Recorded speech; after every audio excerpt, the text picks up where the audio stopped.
ตอนนี้ก็เสร็จเป็นที่เรียบร้อยนะครับอันนี้เป็นโต๊ะทำงานนะครับที่ผมจะเอามาทำงานที่บ้านอีกหลังหนึ่งซึ่งเป็นบ้านที่แม่ผมเคยนอนที่นี่นะครับตอนนี้ท่านได้เสียไปแล้วก็ถ้าจะปล่อยให้ว่าบ้านหลังนี้อยู่โล่งๆก็กระไรอยู่ก็เลย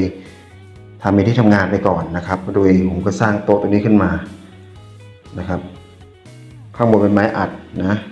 ด้านล่างเป็นที่วางของแล้วก็วางปลั๊กไฟตรงนี้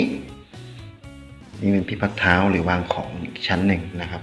ด้านบนที่เห็นวางชั้นนี่เลยคือเหมือนว่าชั้นขายของจริงไม่ใช่นะครับตัวเวลาทำงานของผมมันจะมีพวกมือถือที่มาวางอยู่ตรงนี้แท็บเล็ตอะไรเงี้ยซึ่งสายชาร์จก็จะโผล่มาในรูนี้นะครับเพราะว่าผมเขียนโปรแกรมหลายตัวนะครับควบคุมทั้งเบราว์เซอร์แล้วก็ควบคุมทั้งส่วนของมือถืออะไรเงี้ยเดิมทีผมมีปัญหาเรื่องการตำแหน่งการวางมือถือนะครับแล้วก็มันดูไม่สวยงามถ้าวางแบบกับพื้นแบบธรรมดาปกติอย่างเงี้ยมันดูกระเกะระกะนะครับส่วนด้านบนก็จะเป็นพวกแจกันเครื่องประดับนาฬิกาอะไรเนี่ยฮะซึ่งส่วนของมือถือก็จะมีอยู่ส่วนนี้นะครับด้านหลังตรงกลางนี่จะเป็นโต๊ะคอมเนาะคอมพิวเตอร์ซึ่งหน้าจอก็จะมีหน้าจอแยก2ฝั่งนะครับ2ฝั่งเนาะเป็นโน้ตบุ๊กนะครับก็พื้นที่กว้างขึ้นนะครับน่าจะเหมาะสำหรับการ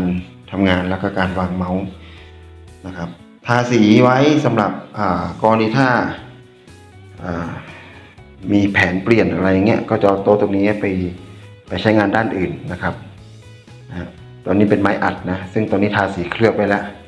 คิดว่าน่าจะใช้งานได้ยาวๆด้านล่างยังไม่ได้ทานะครับด้านล่างก็ปล่อยโล่งๆอย่างนี้เลยเห็นไหมเอ่ยไม่ได้ทาสีนะตัวนี้เป็นไม้ที่ขอซื้อเข้ามาครับตัวที่วางพักเท้าแล้วก็วางของเล็กน้อยนะครับเป็น3 ชั้น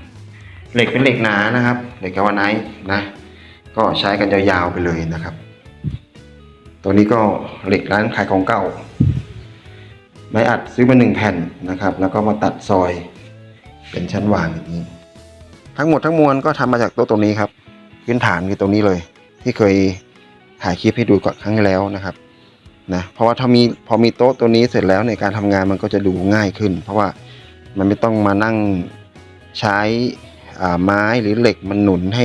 ได้ระดับให้ได้ระนาบอะไรเงี้ยซึ่งก่อนหน้านี้มันทำอะไรยากลำบากมาก